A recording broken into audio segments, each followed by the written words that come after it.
الحمد لله نحمده ونستعينه ونستغفره ونؤمن به ونتوكل عليه ونعوذ بالله من شرور أنفسنا ومن سيئات أعمالنا من يهده الله فلا مضل له ومن يضلله فلا هادي له ونشهد أن لا إله إلا الله وحده لا شريك له ونشهد أن سيدنا ومولانا محمدا عبده ورسوله صلى الله عليه وعلى آله وأصحابه وبارك وسلم تسليما كثيرا أما بعد فأعوذ بالله من الشيطان الرجيم بسم الله الرحمن الرحيم ولا تقولوا لمن يقتل في سبيل الله أموات قال النبي صلى الله عليه وسلم الجنة تحت ظلال السيوف أو كما قال النبي عليه الصلاة والسلام رب اشرح لي صدري ويسر لي أمري واحلل عقدة من لساني يفقهوا قولي اللهم صل على سيدنا مولانا محمد في أول كلامنا اللهم صل على سيدنا مولانا محمد في أوسط كلامنا اللهم صل على سيدنا مولانا محمد في آخر كلامنا. معزز سامعین کرام، اللہ تعالی نے جناب محمد الرسول اللہ صلی اللہ علیہ وسلم کے لیے جو چیزیں منتخب فرمائی وہ آپ کی شایان شان تھی.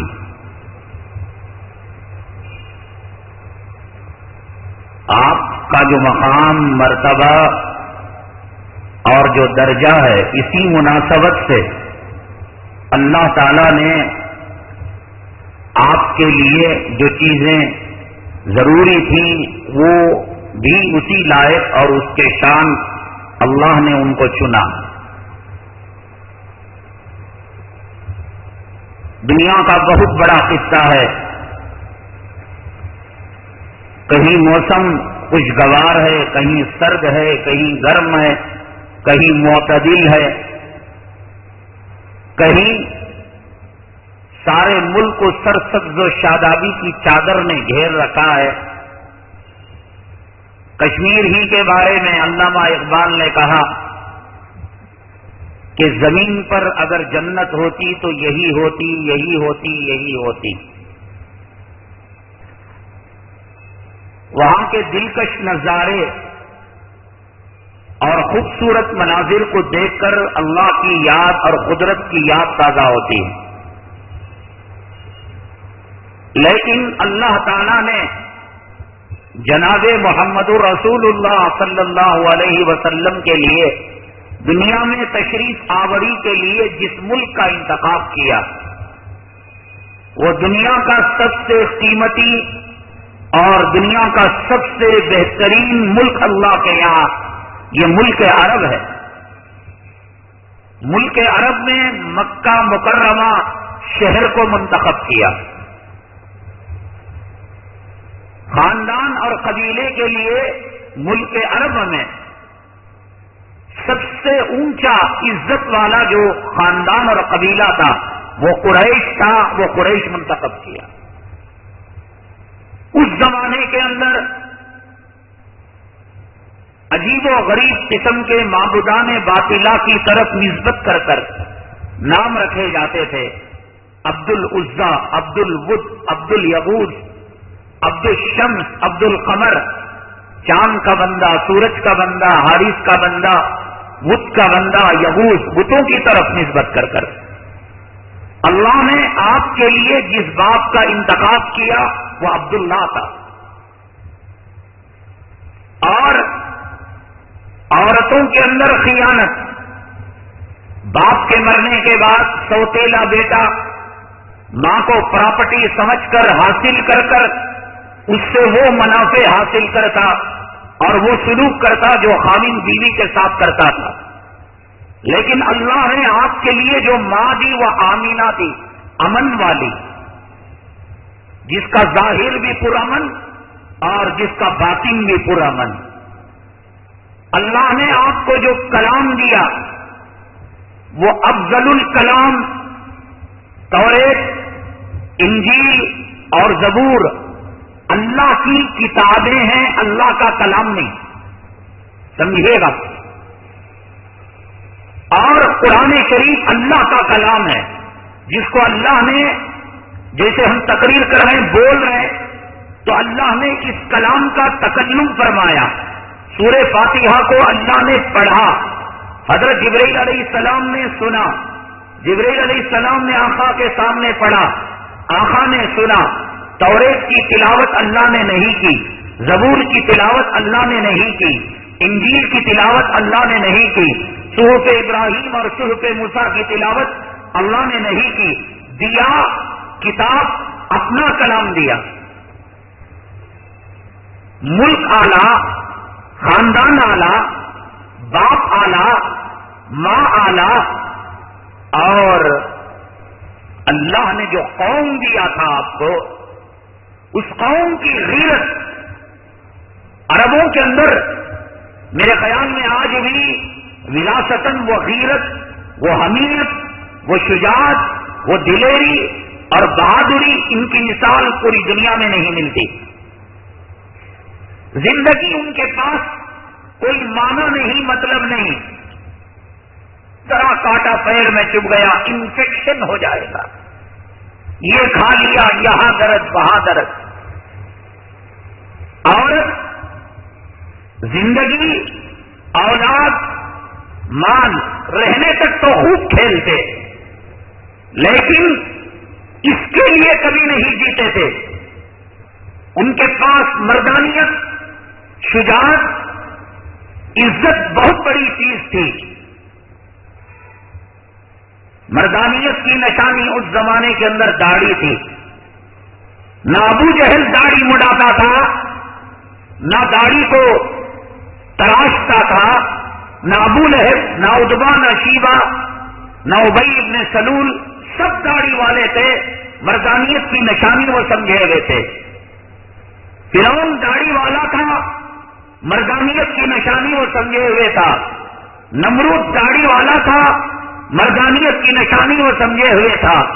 حامان داڑھی والا تھا، مردانیت کی نشانی وہ سمجھے ہوئے تھا. مرد ہونا، عزت والا ہونا، جوان مرد ہونا، غیرت بہت بڑی چیز تھی. خواجہ ابو طالب رسول کریم جناب محمد رسول اللہ صلی اللہ علیہ وسلم کے کتنے بڑے ہمدرد. سرزمین عرب کے اندر اتنا ہمدرد شاید کوئی پیدا ہوا ہو. ان کے جو اشعار ہیں جناب محمد رسول اللہ صلی اللہ علیہ وسلم کے بارے میں، اللہ اکبر، پورے دنیا کے نعت خواں اور ان کا کلام اور ان کا مسند ترازو کے ایک پلڑے میں، اور خواجہ ابو طالب کے کلام کا ایک شعر ایک پلڑے میں. جس محبت، عقیدت اور دل وابستگی کے ساتھ آپ نے کلام کیا وہ انہی کا حق تھا، خواجہ ابو طالب کا. لیکن یہ جو غیرت، حمیت تھی، مانتے تھے آقا سچے، کلام سچا، دین سچا، قرآن سچا، معجزہ سچا. یہ غیرت جو ان میں جاہلیت کی غیرت تھی وہ ایمان نہیں لانے دیتی تھی. انہوں نے یہی کہا بیٹے میں مانتا ہوں تو سچا ہے، لیکن اگر میں کلمہ پڑھ لوں گا تو میری موت کے بعد لوگ کہیں گے کہ ابو طالب کلمے کے موت کے ڈر سے کلمہ پڑھ کر چلا گیا۔ یہ ان کے اندر حالانکہ عیب تھا کہ وہ کلمے کو پڑھ نہ سکے، لیکن ان کے اندر جو غیرت تھی اور ان کے اندر جو کلام کی عزت تھی، وہ اس سے اندازہ لگا سکتے ہیں کہ سب کچھ سچا جاننے کے باوجود انہوں نے کہا ڈر تھا کہ کہیں میری موت کے بعد، یعنی عزت والی زندگی وہ سمجھتے تھے ان کی نگاہ میں، حالانکہ اللہ کے یہاں عزت کلمہ پڑھنے میں ہے، اللہ کے یہاں عزت آقا پر ایمان لانے میں ہے، اللہ کے یہاں عزت ایمان پر خاتمے میں ہے۔ یہ ان کی سوچ تھی کہ لوگ کہیں گے میں موت کے ڈر سے آخری وقت ڈر کر میں کلمہ پڑھ لیا۔ ابو جہل کو میں سمجھتا ہوں اس وقت جو علماء دھرتی پر ہیں، عام لوگوں کی بات نہیں، علماء کرام، ائمہ، خطبہ، ان کو جناب محمد رسول اللہ صلی اللہ علیہ وسلم کی صداقت کا جتنا یقین، اس سے زیادہ یقین ابو جہل کو آقا کی نبوت اور رسالت پر تھا۔ مانتا تھا، کہتا تھا کہ آپ رسول برحق ہیں، صادق ہیں، امین ہیں۔ اللہ کے نبی صلی اللہ علیہ وسلم جب صفا پر گئے، اقرار کروایا نہیں کرایا؟ تم صادق سمجھتے ہو نہیں سمجھتے ہو، تم مجھے امین سمجھتے ہو نہیں سمجھتے ہو؟ سب لوگوں نے ایک زبان ہو کر کیا کہا؟ ہاں آپ صادق ہیں، آپ امین ہیں، آپ سچے ہیں، کہا نہیں کہا؟ ابو جہل بھی مانتا تھا، معجزے آنکھوں سے دیکھا تھا، ہاتھ میں کلمہ کنکریاں پڑتے ہوئے اس نے سنا تھا، لیکن اس نے کہا کہ محمد صلی اللہ علیہ وسلم کی یہ بات مجھے سمجھ میں نہیں آتی، ایک دسترخوان کے اندر مالک اور غلام کو بٹھاتا ہے، مجھے میری غیرت اسے برداشت نہیں کرتی، میرا مسئلہ مجھے سمجھ میں آتا ہے، میں نہیں آتا ایمان، یہ میری ذات کی بات ہے۔ تو اللہ نے آقا کو جو قوم دی تھی، وہ قوم بڑی شدید، دلیر، بہادر، نگر اور جورو کے پیچھے جان دینے والی، اولاد کے پیچھے، مال کے پیچھے، باغیچے کے پیچھے، ایک مرغی کو لے کر لڑائی قوموں میں ہوئی ہے، لیکن مسئلہ مرغی کا نہیں تھا، مسئلہ ناک کا تھا کہ اس نے ہماری عزت پر حملہ کیا ہے۔ ایک مرغی کی موت پر برسوں لڑائی ہوئی ہے عربوں کے درمیان۔ وہ عزت کی چیز سمجھتے تھے، تلوار لے کر نکلیں، تیر لے کر نکلیں، قتل کریں، خون بہائیں، وہ مجھے مارے میں اس کو ماروں۔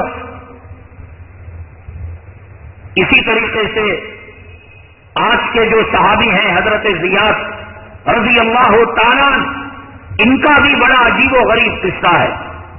شروع ہی میں ایمان لے کر آئے تھے، احد کے میدان میں اللہ کے نبی جناب محمد رسول اللہ صلی اللہ علیہ وسلم نے فرمایا کہ کچھ لوگ احد کے میدان میں جو آئے ہیں وہ کفر کی وکالت کرتے ہوئے نہیں آئے ہیں، یعنی یہ نہیں کہ اسلام کا خاتمہ کرنا، نبی کو قتل کرنا، بلکہ وہ جو جاہلیت کی حمیت اور جاہلیت کی جو غیرت ہے، وہ غیرت ان کو وہاں پر لے کر آئی ہے۔ مانتے ہیں آقا سچے، دین سچا، قرآن سچا، آپ کا طریقہ سچا، لیکن وہ جاہلیت کی جو غیرت، میں کیوں جھکوں، یہ بری بلا تھی۔ آج ابو طالب مانتے تھے، ایسا بہت بڑا طبقہ مکہ مکرمہ میں تھا جو آقا کو دل سے مانتا تھا، قوم کی مجبوری کی وجہ سے اور جاہلیت کی حمیت اور غیرت کی وجہ سے زبان سے انہوں نے کلمہ نہیں پڑھا تھا۔ ان میں ابو البختری بھی ہیں، کافر، کلمہ نہیں پڑھا۔ نبی کریم جناب محمد رسول اللہ صلی اللہ علیہ وسلم کے تعلق سے ایک صحیفہ لکھا گیا، بیعت نامہ لکھا گیا، اور آقا دو عالم صلی اللہ علیہ وسلم اور آپ کے ماننے والوں کو شیب ابی طالب کے اندر ڈال دیا گیا۔ مکے کی سرزمین کے اندر ابو البختری کافر مشرک اتنا پریشان تھا، اتنا پریشان تھا، ہر دن اپنے بھگوانوں سے، دیوی دیوتاؤں کے سامنے یہ پرارتھنا کرتا تھا، دعا کرتا تھا، اے بھگوان کسی طریقے سے شیب ابی طالب سے محمد صلی اللہ علیہ وسلم چھٹکارا پا جائے۔ اللہ کا کرنا یہ ہوا کہ وہ جو ایگریمنٹ پیپر لکھا گیا تھا اس کے اندر یہ بات لکھی گئی تھی، جب تک یہ پیپر رہے گا اس وقت تک ہم محمد صلی اللہ علیہ وسلم اور ان کے ساتھیوں کو شیب ابی طالب کے اندر بند کر کے رکھیں گے۔ لیکن ان کو کیا معلوم تھا اللہ کی مشیت، اللہ کی قدرت کے بارے میں؟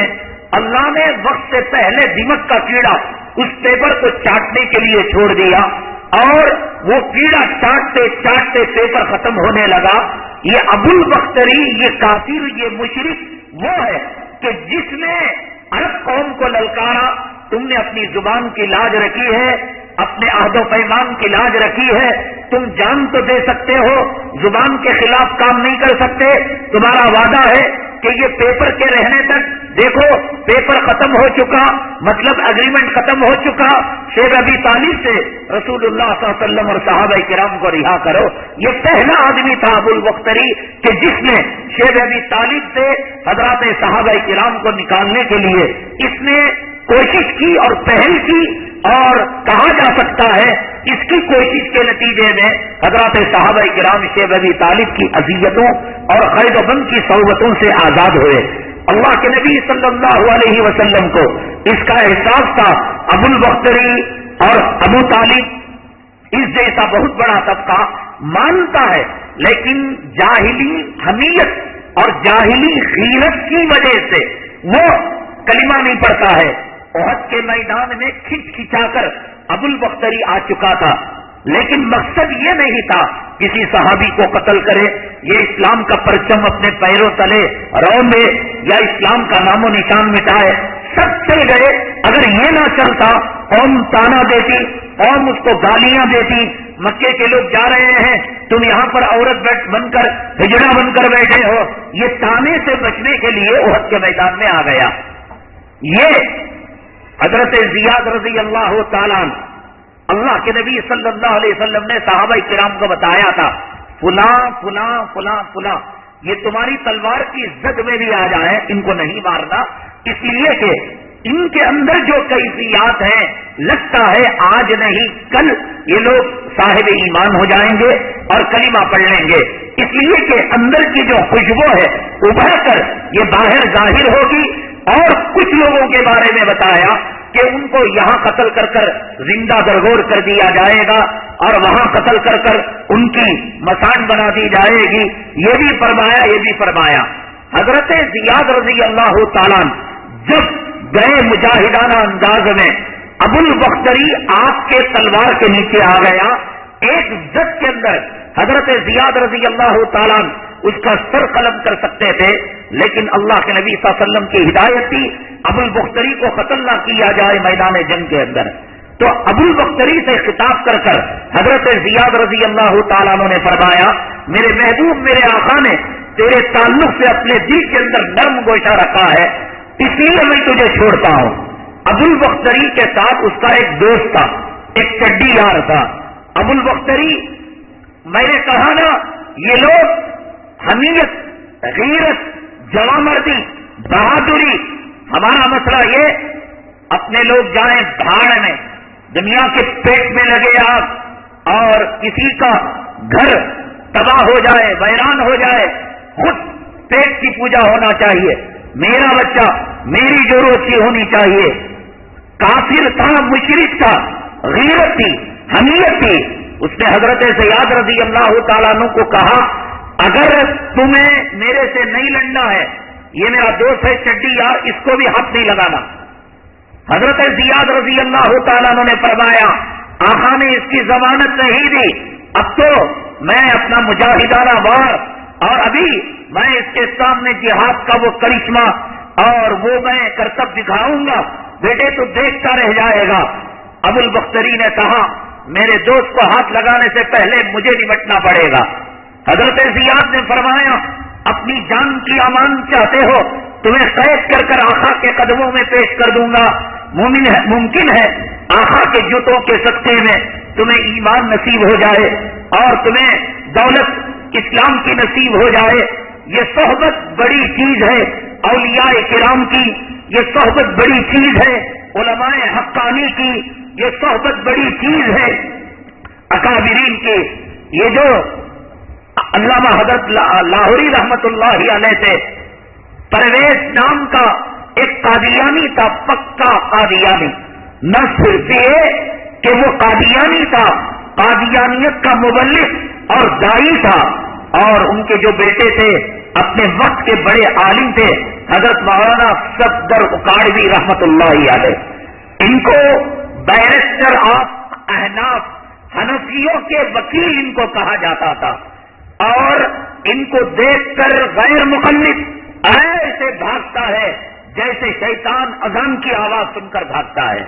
ناممکن ناممکن حضرت بات کرے اور کوئی آپ کے سامنے جو ہے جیت جائے غیر مخلف. ان کی زندگی کا مقصد, ان کی زندگی کا اوڑھنا بچھونا اس مذہب کا تعاقب تھا, اس مسلک کو نیچا دکھانا تھا اور اس کی سچائی کو ظاہر کرنا تھا. میں رب ذوالجلال کی قسم کھا کر کہتا ہوں, اس وقت پورے عالم کے اندر غیر مقلدیت کے بارے میں جو ہمیں مواد ملتا ہے, مضامین ملتے ہیں اور ان سے استفادہ حضرت مولانا امین صفدر اکاڑوی رحمت اللہ علیہ ہیں. اللہ کروڑوں کروڑوں اربوں کھربوں رحمتیں آپ کی قبر مبارک پر نازل فرمائے. بات وہ کیا کرتے تھے, وہ کیا کرتے تھے کہ پاجامہ اس کا گیلا ہو جاتا تھا. مثال کے طور پر امام کے پیچھے قرات کرنے کا مسئلہ, یہ لوگ کہتے ہیں غیر مقلد کہ امام کے پیچھے مقتدی قرات کرے گا. احناف کہتے ہیں حدیث پاک میں آقا نے فرمایا من کان لہ امام فقراۃ الامام قراۃ اللہ, امام کی قرات مقتدی کی قرات ہے. اب اگر حدیثوں کی تحقیق میں جایا جائے, امام ابن ماجہ نے کیا کہا, وہ حدیث کا درجہ کیا ہے, امام بیہقی نے کیا کہا, امام مسلم نے کیا کہا, اکابرین کے اصلا, یہ مجھے اور آپ کو کیا سمجھ میں آئے گا. اللہ نے حدیث میں آیا من یرید اللہ بہ خیرا یفقہہ فی الدین, اللہ جس کے ساتھ نیکی کا ارادہ کرتے ہیں وہ دین کی سمجھ مرحمت فرماتے ہیں. ایسا دو ٹوک جواب دیتے کہ سامنے والے کو پھر بات کرنے کی گنجائش نہیں ہوتی. حضرت نے فرمایا غیر مقلد کو, بھائی تم جمعہ پڑھتے ہو نہیں پڑھتے ہو, کہا کہ پڑھتے ہیں. اچھا آج کا جمعہ جو تم نے پڑھا بغیر خطبے کے پڑھا, پر بھی خطبہ جو محراب منبر پر دیا جاتا ہے وہ اس کے بغیر تم نے, نہ امام صاحب ہمارے پڑھے. اچھا آج کی ظہر پڑھی تم نے, ہاں پڑھی, تو بغیر اذان اور اقامت کے پڑھی تم نے, نہیں اذان دی گئی اقامت کہی گئی. اچھا تم سفر میں جاتے ہو, امام جنگل میں سترا رکھتا ہے, یعنی نمازی اپنے آگے ایک ہاتھ کے برابر کوئی چیز رکھتا ہے, تو سامنے سے کوئی آدمی گزرے تو نہ گزرنے والے پر گناہ نہ نمازی پر گناہ. تو تم نے بغیر سترے کے نماز پڑھی, نہ امام صاحب رکھے ہوئے تھے.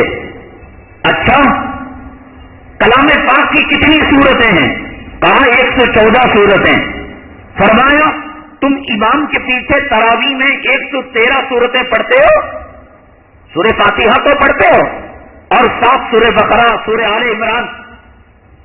حدیث کی گہرائی میں نہیں ہے, دین کو سمجھانے کے لیے موٹے آدمی کے لیے موٹی عقل.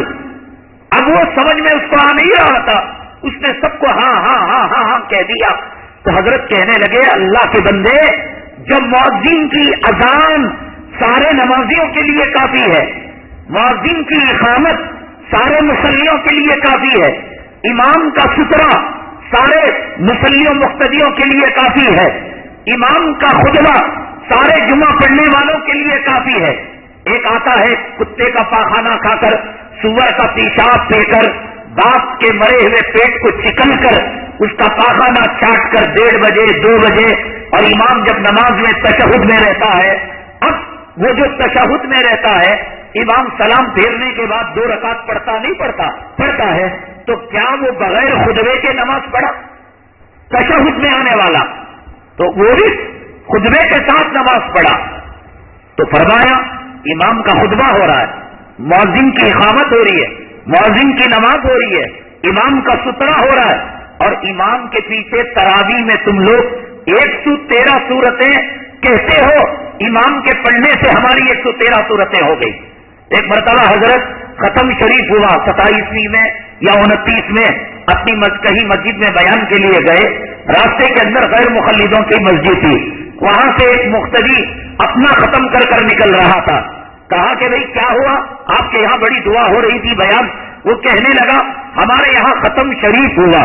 کہا الیاذ باللہ, تم اپنے یہاں ختم شریف مت کہو, یہ کہو ہم نے ختم الحمدللہ کیا ہے. کہا وہ کیسے؟ کہا امام کی سورہ فاتحہ تو تمہیں نہیں ہوتی, تم پڑھتے ہو, اور امام کی 113 سورتیں کیسی ہو جاتی ہیں, اور جس دلیل سے امام کی 113 سورتیں ہو جاتی ہیں اسی دلیل کے ساتھ سورہ فاتحہ بھی ہو جاتی ہے. اللہ نے وہ فہم, وہ ادراک اور وہ سمجھ آپ کو عنایت کی تھی. ان کے جو باپ تھے وہ پرویزی تھے, یعنی قادیانی کا فرقہ اور فرقے کے ایک شاخ پرویزی, یہ بہت پریشان تھے, دل میں حق کو سمجھتے تھے, لیکن خاندان کی وجہ سے مجبور تھے. فرماتے ہیں حضرت مولانا احمد علی لاہوری, یہ وہی ہے رحمت اللہ علیہ جن کے انتقال کے بعد کئی مہینوں ان کی قبر مبارک سے جنت کی مہک آیا کرتی تھی اور جنت کی خوشبو آیا کرتی تھی. یہ اللہ والے ہیں, یہ حنفی ہیں, یہ محدث ہیں, یہ فقیہ ہیں, ان کی قبر مبارک سے جنت کی خوشبو آیا کرتی تھی, اور لوگ آ کر مٹی اٹھایا کرتے تھے. حضرت مولانا امین صفدر اکاڑوی فرماتے ہیں خاندان قبیلے والے تنگ آ چکے تھے. رات میں 2 لوگ مٹی ڈالتے, صبح میں ختم ہو جاتی, 4 لوگ مٹی ڈالتے, دوپہر میں ختم ہو جاتی. ارے بھائی ہمارے یہاں کوئی کاروبار نہیں کیا کہ صرف قبر میں مٹی ڈالتے رہے. انہوں نے اللہ سے دعا کی, اے اللہ اس کرامت کو بند کر دے. تو دعا کرنے کے بعد کرامت بند ہوئی اور مٹی ڈالنے کی مصیبت سے ان کو راحت ملی. حضرت مولانا امین صفدر اکاڑوی ابھی حال میں انتقال ہوا رحمت اللہ علیہ. وہ سمجھ اور وہ فہم فرماتے ہیں, نہ کسی خانقاہ کے اندر گئے, نہ کسی مدرسے کے اندر گئے, نہ کسی مکتب کے اندر گئے. پرویزی تھے, قادیانی تھے, اسلام مسلمان دشمن تھے. حضرت مولانا احمد علی لاہوری رحمت اللہ علیہ کا چرچا ان دنوں تھا. تو فرماتے ہیں ہمارے والد ایک مرتبہ ارادہ کیا کہ جاتے جاتے دیکھیں یہ مجلس میں یہ لوگ کیا کہتے ہیں. جیسے ہمارا جی چاہتا ہے شیعہ کا کہیں بیان ذرا کھڑ کر سنیں گے کیا بولتا ہے, اور کہیں رضا خانی کا بیان ذرا سنیں گے کیا بکتا ہے وہ. ایسے ہی صرف حضرت مولانا فرماتے ہیں آدھا گھنٹہ نہ حضرت کو سلام کیا, نہ حضرت سے مصافحہ کیا, نہ حضرت نے کوئی تلقین کی. آدھا گھنٹہ مجلس کے اندر بیٹھے رہے. نگاہ مرد مومن سے بدل جاتی ہے تقدیریں. اور حضرت خواجہ اجمیری رحمت اللہ علیہ کے بارے میں اور حضرت پیران پیر غوث پاک رحمت اللہ علیہ کے بارے میں آتا ہے کہ جس گلی کے اندر آپ رہا کرتے تھے اور جس جانور پر, کتے پر حضرت غوث پاک رحمت اللہ علیہ کی نظر پڑ جایا کرتی تھی اور کتوں میں اس کا مقام ممتاز ہو جایا کرتا تھا. جانوروں اور کتوں پر مومن کی نگاہ, ولی کی نگاہ پڑنے سے اس کا مقام اونچا ہو جائے, اور ہم اولیاء سے استفادہ نہ کریں, ان کی مجلسوں کے اندر نہ جائیں اور ان کی مجلسوں میں نہ بیٹھے, نہ سلام, نہ کلام, نہ بیان سننے کا کوئی نیت, نہ ہدایت کی دعائیں. فرماتے ہیں اللہ کی رب ذوالجلال کی قسم آدھا گھنٹہ ان کی مجلس کے اندر بیٹھے رہے. حضرت کی حیت تبدیل ہو گئی, طائف ہو گئے پرویزیت سے, قادیانیت سے, اور اسی وقت حضرت مولانا احمد علی لاہوری رحمت اللہ علیہ کے ہاتھ پر ایمان کو قبول کر لیا.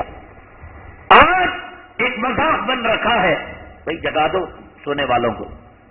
اولیاء کا ٹھٹا کرنا, مذاق کرنا, حق کی پہچان ہمارے پاس نہیں ہے. جو چوغا ڈال لیا, جو امامہ ڈال لیا, اور جو موٹا تازہ نظر آ گیا, گیدڑ ہاتھی اور چیخنے لگا, چلانے, کیا بھی کیا بولے دیکھو وہ علامہ ہی تو وہ ہے. ہم لوگ کیا کرتے ہیں, کسی کی شخصیت کے بارے میں لاک ہو جاتے ہیں. یہ محدث ہے, یہ امیر شریعت ہے, یہ وقت کے بڑے امام ہیں, اور یہ وقت کے ولی اور قطب ہیں، سب سے پہلے ہم اپنے دل اور دماغ کو لاک کر لیتے ہیں، اور لاک کر لیتے ہیں اور حق پروف پردہ، سمجھیے گا الفاظ، حق پروف پردہ، جیسے واٹر پروف اندر پانی کو آنے نہیں دیتا، حق پروف پردہ جب ڈال لیتے ہیں حق ایکسپٹ نہیں کرتے. ہمارے جماعت کے امیر صاحب نہیں بھی انہیں غلط نہیں بول سکتے، ہمارے استاد اللہ کی ذات، اللہ کے نبی کے علاوہ حضرات صحابہ کرام رضوان اللہ تعالی علیہ مجمعین کو اللہ اگر چاہتا تو معصوم بناتا، لیکن ان میں سے بعض چوری کی بھول کر بیٹھے، ان میں سے بعض عورت کو ہاتھ لگا بیٹھے، ان میں سے بعض شراب کو ہاتھ لگا بیٹھے.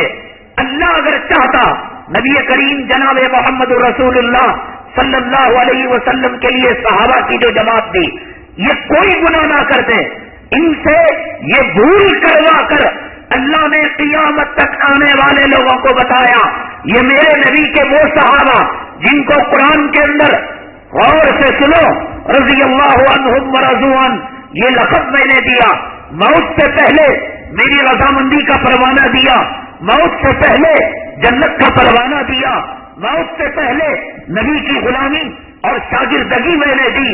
یہ وہ ہے کہ ان میں کا ادنا جس کے قدموں پر پورے ولیوں کی ولایت، پورے غوثوں کی غوثیت، پورے ابدالوں کی ابدالیت ان کے قدموں پر آ کر گرتی ہے، لیکن اللہ نے ان کو بھول کروایا.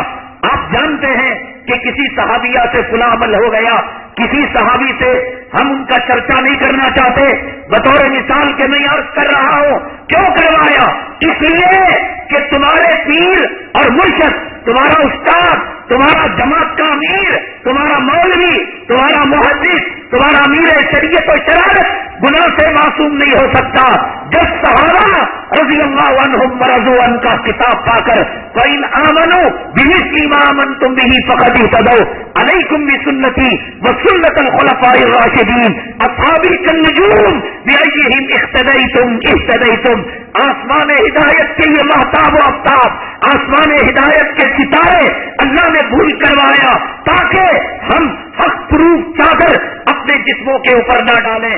یہاں بیٹھتے ہیں، بیان سنتے ہیں، میری عقیدت کے ساتھ، میری محبت کے ساتھ نہیں، حق و باطل کو معیار بنا کر، سچائی اور جھوٹ کو معیار بنا کر. ہو سکتا ہے صحابہ کرام رضوان اللہ تعالی علیہ مجمعین سے اجتہادی خطا ہوئی، ہم 1433 سال بعد بے حیائی کے زمانے، رشوت کے زمانے، عریانیت کے زمانے، زنا کے زمانے، بدکاری کے زمانے، آج اگر کوئی یہ کہتا ہے میرے امیر صاحب نے کہا، میرے عالم صاحب نے کہا، میرے جمعیت کے صدر نے کہا، میری جماعت کے، میری تنظیم کے، اس نے اسلام کو حق اور باطل کو نہیں پہچانا. لبادوں کو دیکھ کر، خطابوں کو دیکھ کر، القاب کو دیکھ کر دھوکہ کھانا مومن کا شعبہ نہیں. مومن دھوکہ دیتا بھی نہیں، مومن دھوکہ کھاتا بھی نہیں. منافق دھوکہ دیتا بھی ہے، منافق دھوکہ کھاتا بھی ہے.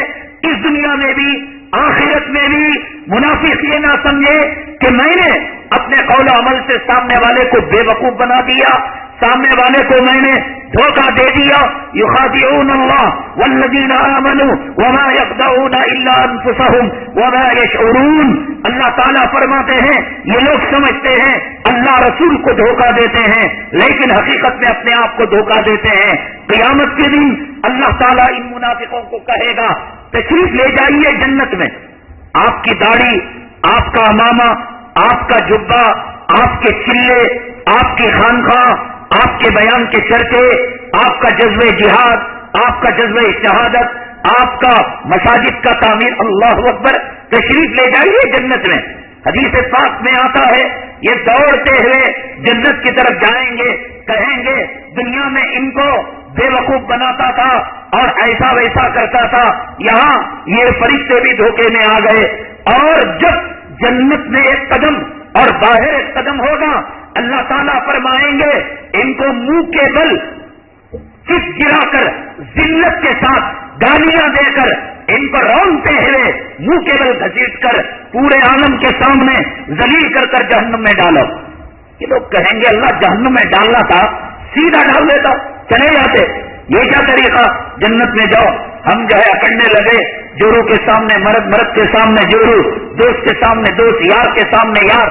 منافق ہو، اللہ کی قسم، جو دو زبان رکھنے والے ہیں، ظاہر میں کچھ اور باطن میں کچھ اور، خیر تمہاری نہیں ہے، دنیا میں بھی بربادی آخرت میں بھی بربادی۔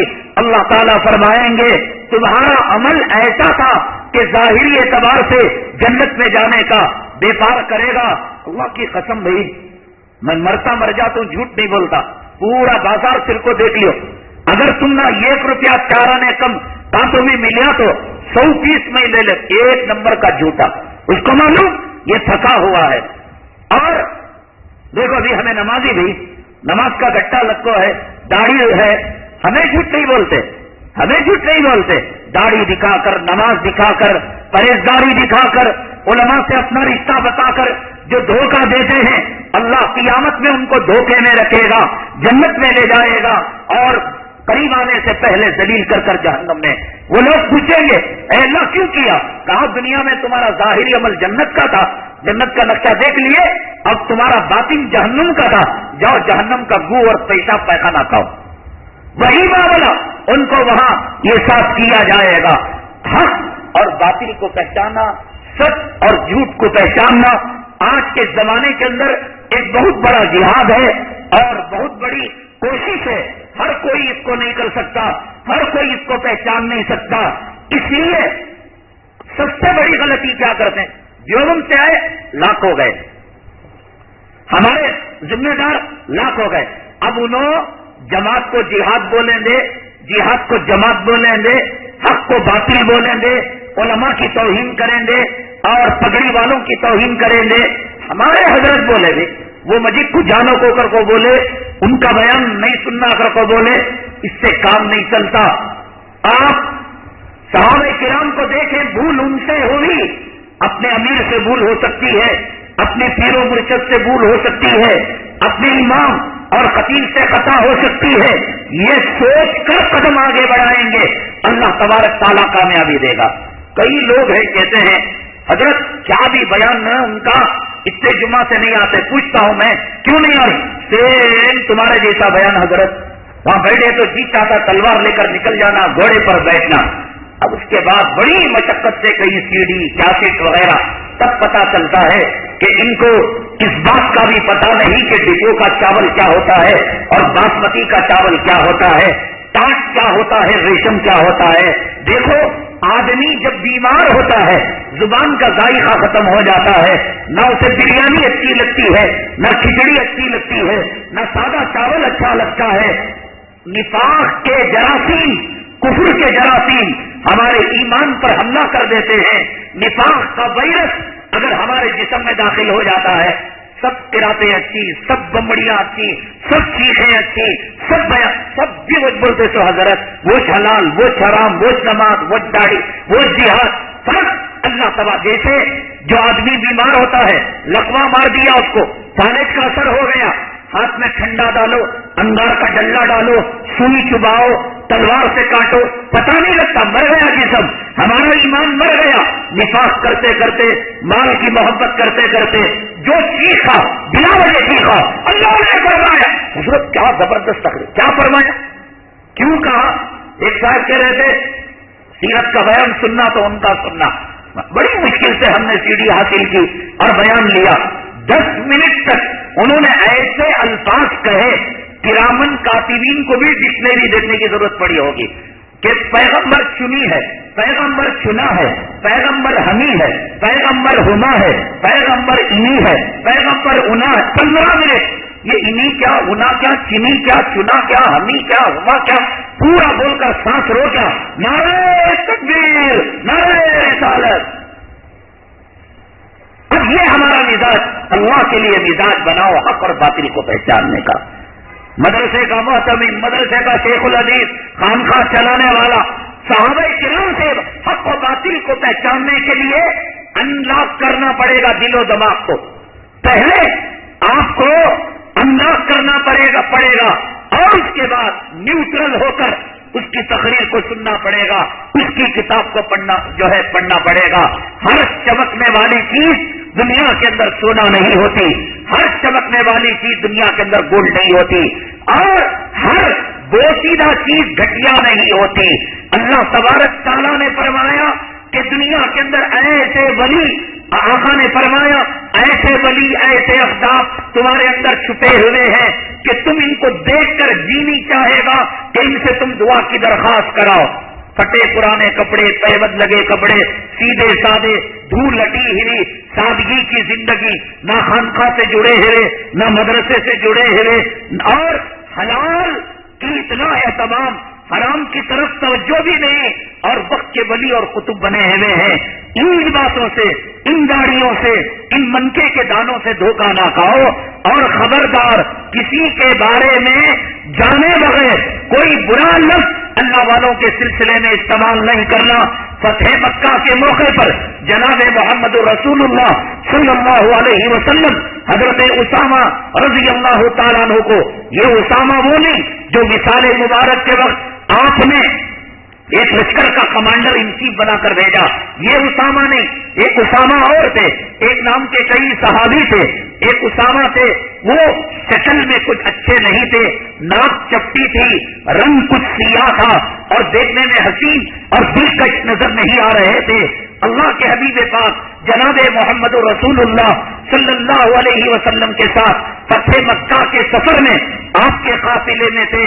آقا کی عادت یہ ہوتی سارے قافلے کو لے کر چلتے، ایسا نہیں ایک قضائے حاجت کو گیا، استنجا کو گیا، اس کو چھوڑ کر چلے گئے اور کہا دوڑ کر آ کر سامنے مل لینا۔ جب تک وہ نہیں آتا آپ اس کا انتظار کرتے۔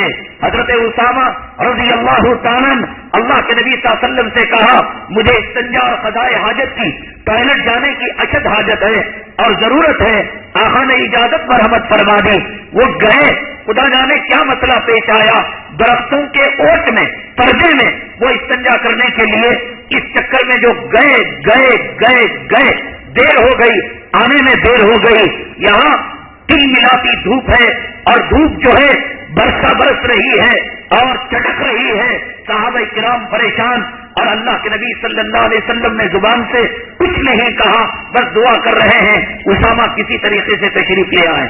بڑی دیر کے بعد حضرت اسامہ رضی اللہ تعالیٰ نے تشریف لائے تو ان میں سے کچھ لوگوں نے یہ کہا وَلِهَذَا الرَّجُلُ، اس آدمی کی طرف سے، اور کہا وَلِهَذَا الرَّجُلُ الْأَسْوَدُ أَخَرَّ، اس نے ہمیں لیٹ کر دیا، یہاں کھڑنے پر مجبور کیا۔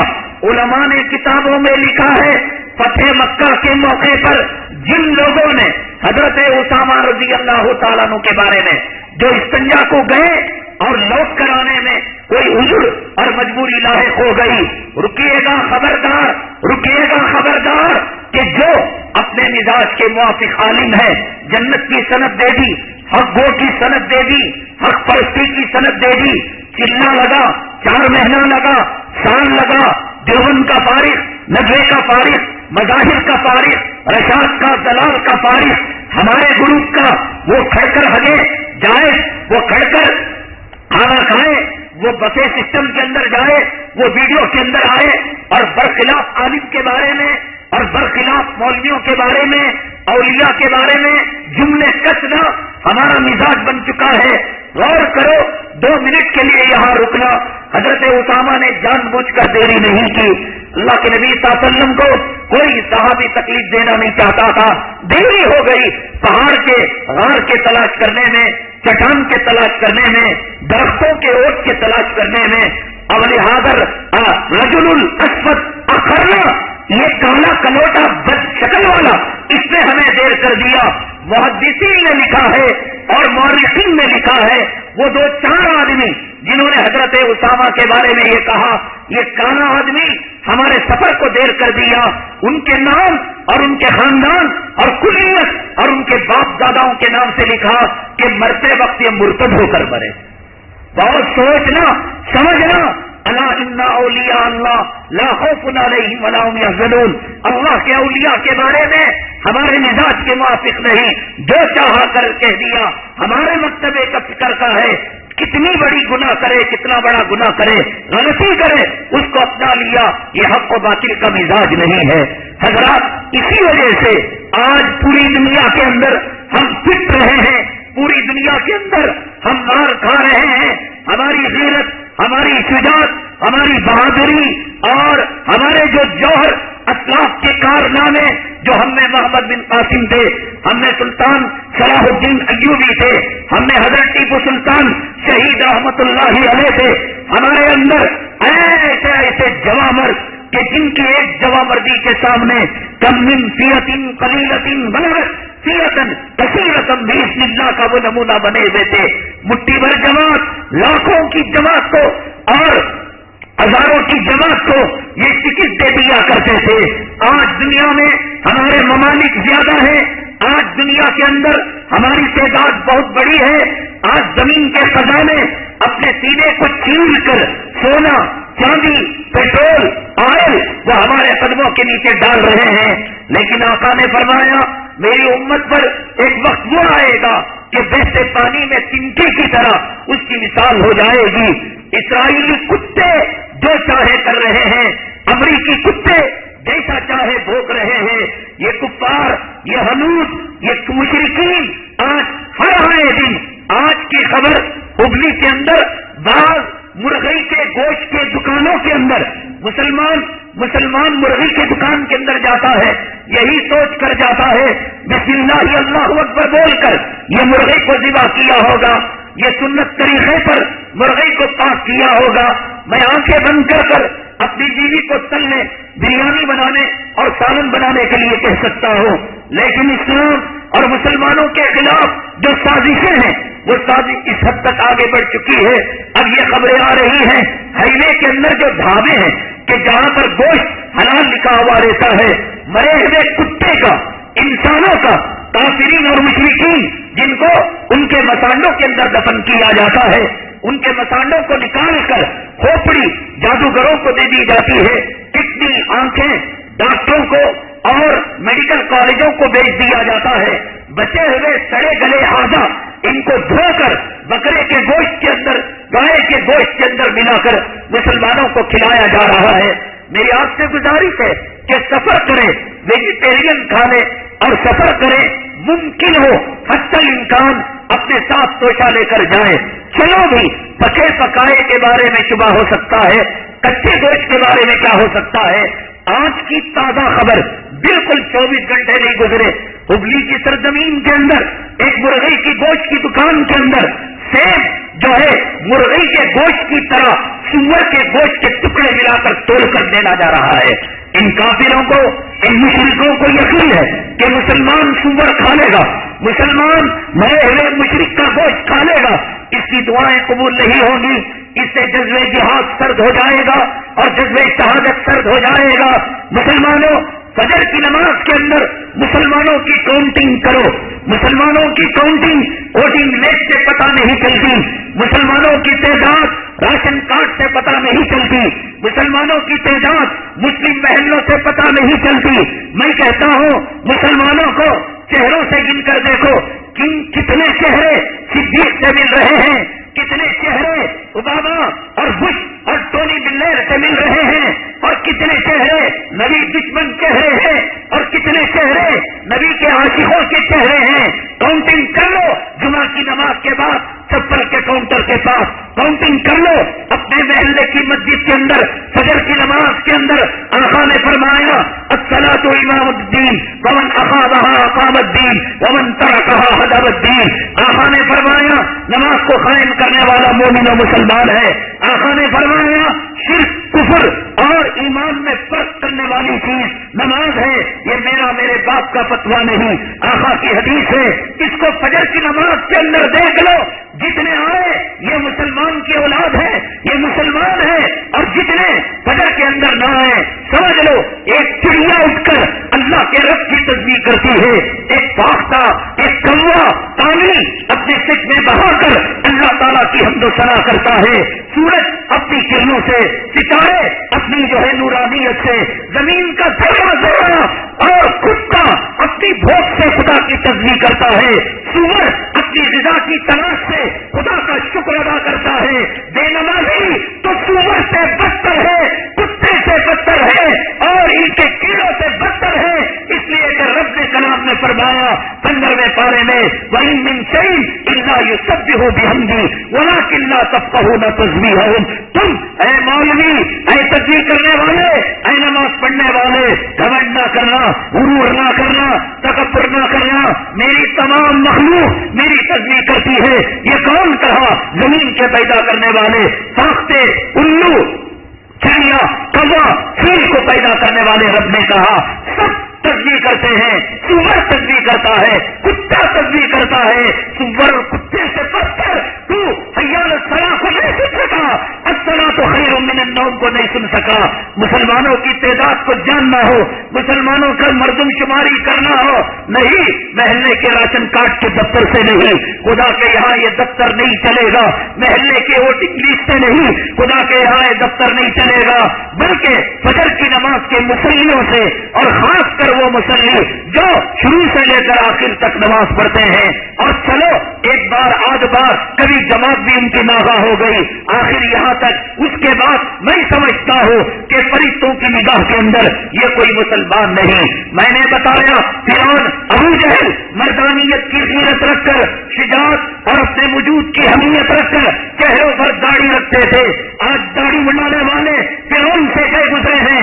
فرعون کے اندر اپنی مردانیت کا احساس تھا، ابو جہل کے اندر اپنی مردانیت کا احساس تھا، عتبہ اور شیبہ کے اندر اپنی مردانیت کا احساس تھا، اور آپ کے دشمن کفار مکہ اور مشرکین یہود و نصارہ کوئی بھی داڑھی منڈا نہیں تھا، کوئی بھی آدھی داڑھی رکھنے والا شیونگ کرنے والا نہیں تھا۔ داڑھی مڑو قیامت کے دن ابو جہل کے سامنے، عتبہ کے سامنے، شیبہ کے سامنے، فرعون کے سامنے، حامان کے سامنے، شداد کے سامنے، قارون کے سامنے تمہیں مردانیت کے دفتر کے اندر شکست کھانی پڑے گی، ہار ماننی پڑے گی۔ فرعون کہا میں مردانیت کے امتحان میں کامیاب ہو گیا، قارون کہے گا، شداد کہے گا، نمرود کہے گا، ابو جہل کہے گا مردانیت کے پرچے میں کامیاب ہو گیا۔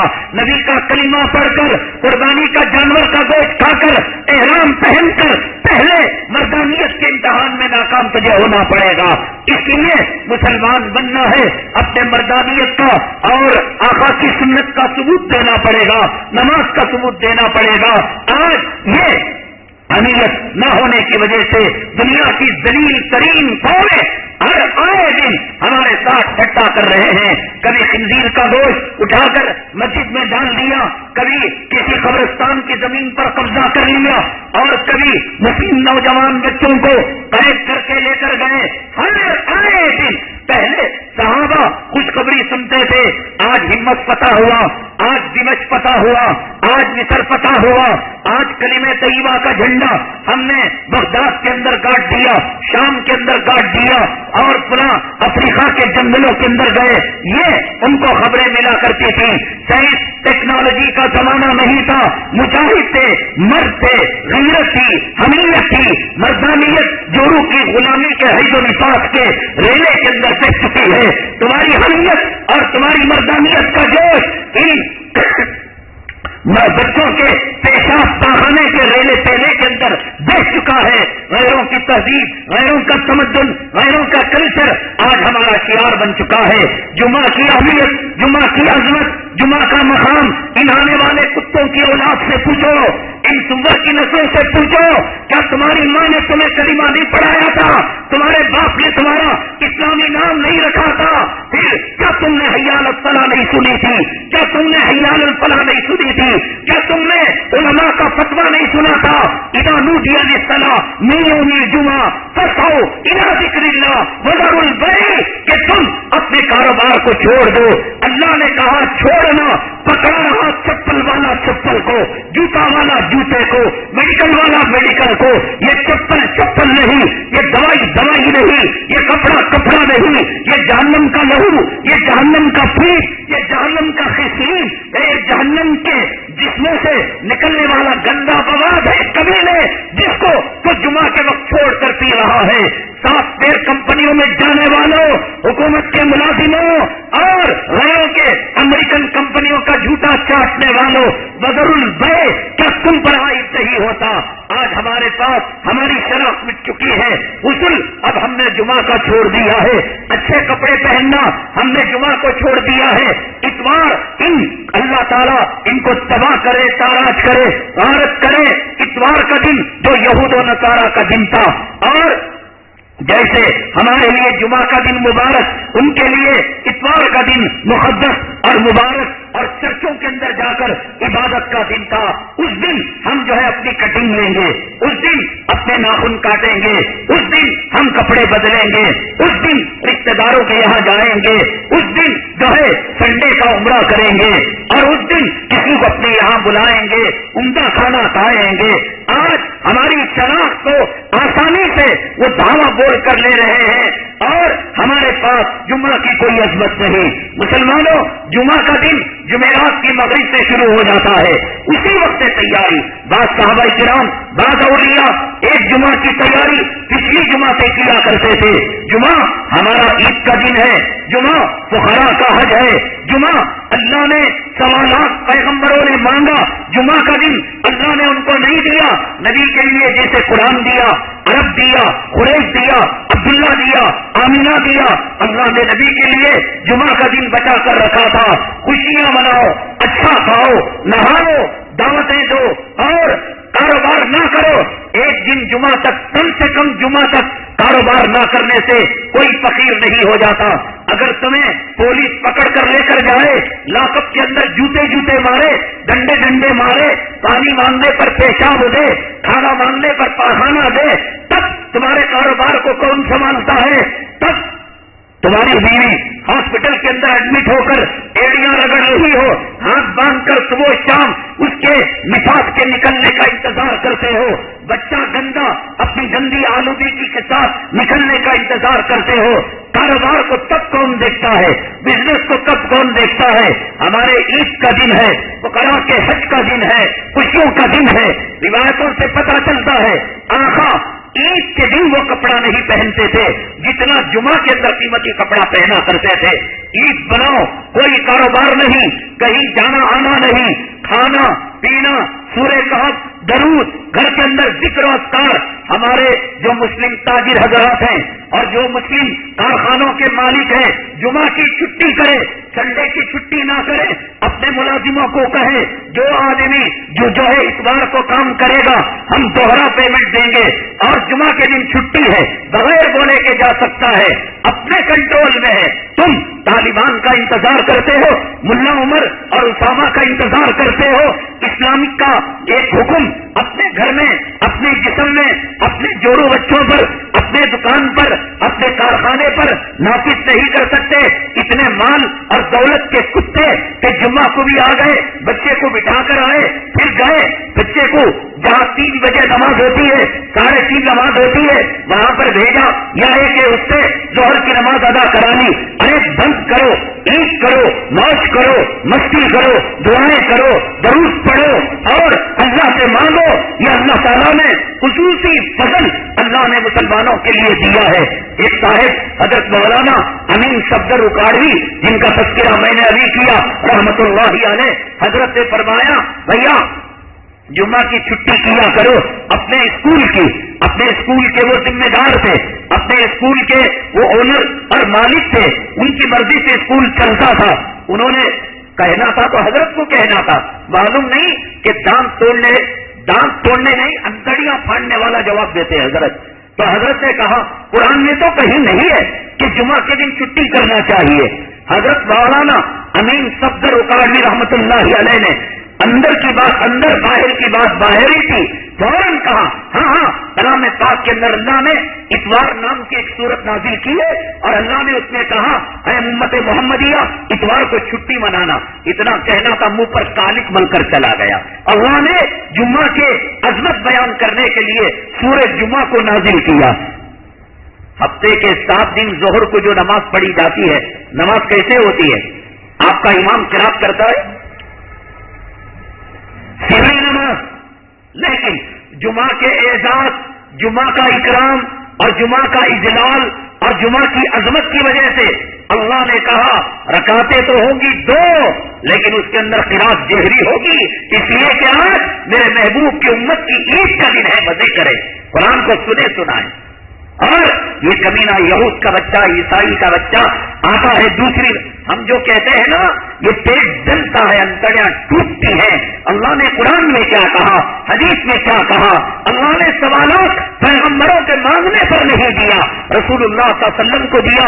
اور یہ سور اور کتے سے بدتر بچہ 1:15 بجے، 1:30 بجے، 1:45 بجے غسل خانے کو جاتا ہے، آتا ہے پیشاب خانے کے پاس بیٹھتا ہے، وہاں پر باہر پتھر چوکھٹ پر بیٹھتا ہے۔ کبھی ایسا ہوتا ہے تاش تو مل جاتی ہے، لیکن بادشاہ کہتا ہے اور حکمران کہتا ہے، چیف منسٹر کہتا ہے تاش تو لے لیا ہے، یہ کمینہ کتا میرا دشمن ہے، واچ مینوں کو واچی ٹاکی سے بول دیتا ہے اس کو اندر داخل ہونے نہیں دینا۔ مسجد کے اطراف و اطناف جو مائک سے بیان سنتے ہیں، اللہ نے ان کو کہہ دیا بڑے درجے کے منافق ہیں، 1 نمبر کے دھوکے باز عیار اگرچہ میرے گھر میں داخل ہو چکے ہیں، سانس لے چکے ہیں، لیکن ان کو مسجد کے اندر آنے نہیں دینا۔ ہاں لوگ جو منتظمین ہیں، گاڑیوں کی حفاظت کرنے والے، پانی کا نظم کرنے والے اور بات ہے، لیکن اس نظم کے حوالے سے جو منافق بیٹھا کرتے ہیں، اللہ نے ان کو اپنے در بلا کر اپنے در کی رحمتوں سے محروم کیا ہے۔ جمعہ ہے، اللہ نے ایک سورت نازل کی، جمعہ ہے، اللہ نے آقا کو دیا ہے، جمعہ میں چھٹی مناؤ، جمعہ کے دن اچھا کھاؤ، سورہ کہف پڑھو۔ آقا نے فرمایا جمعہ کے دن جو سورہ کہف پڑھے گا اللہ تعالیٰ پہاڑوں جیسا قرض اس کا ادا کر دے گا۔ آقا نے فرمایا قیامت کے دن یہ سورہ کہف اللہ تعالیٰ پہاڑوں کی شکل میں اس کو نور دے گا۔ آقا نے فرمایا جو جمعہ کے دن سورہ کہف پڑھے گا دجال کے فتنے سے محفوظ رہے گا۔ آج کا دجال امریکہ، آج کا فرعون نمرود ہارون، یہ جو ہے برطانیہ، یہ فرانس، یہ آسٹریلیا، اللہ تعالیٰ ان کے فتنوں سے بھی حفاظت کرے گا۔ مسلمان کون سی عورت کے حیض و نفاس کی طرف بھاگ رہا ہے، کون سے بچوں کی حدیث کی طرف، کون سے مال دولت کی طرف؟ مسلمان کیا ہو گیا؟ یہ جو ہدایت پروف، حق پروف، ختم اللہ علی قلوبہم وعلی سمعہم وعلی ابصارہم غشاوہ ولہم عذاب عظیم، اللہ نے ان کے اوپر مہر لگا دی، اللہ نے ان کے دلوں پر، ان کے کانوں پر اور ان کے آنکھوں پر، دل و دماغ پر اللہ نے ٹھپا لگا دیا۔ دعا کرو اللہ یہ ٹھپا ہٹا دے، اللہ ہدایت کے فیصلے فرمائے، اللہ حق و باطل کو سمجھنے کی اللہ تعالیٰ تمیز جو ہے ہمیں نصیب فرمائے۔ میرے اللہ کی قسم، میرے اللہ کی قسم، آپ دبئی کو دکھاؤ، آپ فرانس کو دکھاؤ، آپ شیش محل کو دکھاؤ، آپ تاج محل کو دکھاؤ، جنت کے نغموں کے سامنے آپ دنیا کی حسین پری اور خوبصورت نما عورت کو، جس کو دنیا والوں نے بیوٹی کانٹیسٹ کے اندر ایوارڈ دیا ہو اور جسے دنیا والوں نے حسین ترین عورت کا خطاب دیا ہو، مجھے ان آنکھوں سے اس کا پیشاب نظر آتا ہے، اسے اس کے پاخانے کی پوٹلی نظر آتی ہے، اس کے آنکھوں کی گندک اور اس کے کانوں کا میل اور اس کے جسم کے گندے خون کا تعفن، اور مجھے حور عینہ کے سامنے اور مجھے جنت کے غلمان کے سامنے اور مجھے جنت کے مناظر کے سامنے یہ مال کوئی معنی نہیں رکھتے، یہ دولت کوئی معنی نہیں رکھتے، یہ زندگی کوئی معنی نہیں رکھتی، یہ موت کوئی معنی نہیں رکھتی۔ رفتار جسے مل جائے اور جسے اللہ سس پرندوں کے پگوٹوں کے اندر اللہ رب کے عرش کے قندلوں کے پاس طواف کرائے، مسلمان رنڈی کے حسن پر فدا ہو گیا، اس کی وہ شرمگاہ جو قیامت کے دن اللہ وہاں سے گندا لاوا نکالے گا، گندی بدبو نکالے گا، رنڈیوں پر تو فریفتہ ہو گیا، گندی ذلیل ملعون دنیا مچھر کے پر کے برابر رہی، کیا ہو گیا؟ تیری عقل پر پتھر پڑ گیا، تجھے کتے نے کاٹ لیا، تجھے سور نے اپنا پاخانہ چٹا دیا۔ خدا کی قسم یہ دنیا سینکڑوں مرتبہ اپنی زیب و زینت کے سامنے آئے، میری خدا کی بنائی ہوئی جنت کے سامنے، ان کی دلہن، اس کی حوروں کے سامنے اور اس کے ملائک کے سامنے اور اس کی جو عمارتیں ہیں، محلات ہیں، کیا تو بے وقوف ہے؟ چند روزہ زندگی کے لیے جنت کی حوروں کو لات مار رہا ہے، چند روزہ زندگی کے لیے پراپرٹی پر پراپرٹی، اتنے ایکڑ یہاں، اتنا رقبہ یہاں، اتنی بلڈنگیں یہاں، اتنے کارخانے یہاں، مرتے وقت کیا لے کر جائے گا؟ کیا لے کر جائے گا؟ ماں کے پیٹ میں اللہ نے ماں کے حیض کو چٹا کر جس خدا نے ہمیں پالا، ماں کے گود کے اندر جس اللہ نے ماں کے گندے خون کو دودھ میں تبدیل کر کر ہمیں پالا، وہ اللہ جو کتے سور کو روزی دیتا ہے، وہ اللہ ہاتھیوں کو روزی دیتا ہے، سمندر اور آسمان کو روزی دیتا ہے، سمندر اور آسمان کی مخلوق کو روزی دیتا ہے، ہم اس کے لیے جذبہ شہادت، ہم اس کے لیے جذبہ جہاد، ہم اس کے لیے اعلاء کلمت اللہ کا کام کرے، اللہ ہمیں بھوکا رکھے، اللہ ہمیں ذلیل رکھے، اللہ ہمیں روٹی کا محتاج کر دے، نہیں ہو سکتا۔ میرے بھائی دنیا کے پیچھے بھاگنا چھوڑ دے، عورت کے پیچھے، اولاد کے پیچھے بھاگنا چھوڑ دے، سابقوا الی مغفرۃ من ربکم وجنۃ ارضها السماوات والارض، بھاگ کرا، میں تجھے ایک ایسی جنت کا پتہ دیتا ہوں جس کی وسعت زمین و آسمان سے زیادہ ہے، میں اللہ کی مغفرت کی تجھے دعوت دیتا ہوں، میں تجھے رضوان کی دعوت دیتا ہوں، میں تجھے حور عینہ کی، حوروں کی، غلمان کی اور جنت کے موتیوں کی محلوں کی دعوت دیتا ہوں۔ حدیث پاک میں آقا نے فرمایا جس نے دنیا کے اندر رنڈیوں کے گانے سنے، قیامت کے دن جہنم کا شیش پگھلا کر اس کے کانوں کے اندر ڈالا جائے گا۔ میں تجھے حوروں کے نغمے سنانا چاہتا ہوں۔ میرے بھائی میرے کہنے میں کوتاہی ہو سکتی ہے، میرا ایمان کمزور ہے، میرا یقین کمزور ہے، جنت پختہ ہے، خدا کا وعدہ پختہ ہے، خدا کا نبی کا وعدہ پختہ ہے، ومن اصدق من اللہ قیلا ومن اصدق من اللہ قولا، اللہ سے بڑھ کر کون سچا؟ میں جھوٹا ہو سکتا ہوں، میرے کہنے میں دم نہیں، جنت سچی، اللہ کا وعدہ سچا، نبی کا فرمان سچا، حور سچا، میں کیسے کہوں؟ میرے دل کے خود کو پھاڑ کر کہوں۔ اگر تجھے بات سمجھ میں نہیں آتی، 63 ہجری کے اندر مسلمانوں کی ایک جماعت نے روم پر حملہ کیا، اس کے اندر حضرت سعید بن الحارث رحمۃ اللہ علیہ یا رضی اللہ عنہ ایک بہت بڑے بزرگ ہیں، دن کو روزہ رکھا کرتے تھے اور رات کو نماز پڑھا کرتے تھے، اتنی عبادت صحابہ کرام اور ان کے ساتھیوں کو ان پر رحم آیا کرتا تھا اور کہتے تھے کہ حدیث میں آقا نے فرمایا ان لنفسک علیک حق ان لزوجک علیک حق، ارے تم اتنی عبادت کرو گے لاغر ہو جاؤ گے، کمزور ہو جاؤ گے، اپنی جان پر رحم کرو، اپنے نفس پر رحم کرو، بیوی کا حق ہے، اولاد کا حق ہے۔ چنانچہ اتنی عبادت کرنے والے دوسرے دن ان کو روم کے خلاف جنگ میں جانا تھا، جہاد کے لیے جانا تھا، ان کے دوست نے کہا اے سعید ایک کام کرو، ہم کھانا بنا لیتے ہیں، تمہاری افطاری کا سامان ہم تیار کر لیتے ہیں، تم اس خیمے کے ٹینٹ کے کنارے ذرا آرام کر لینا۔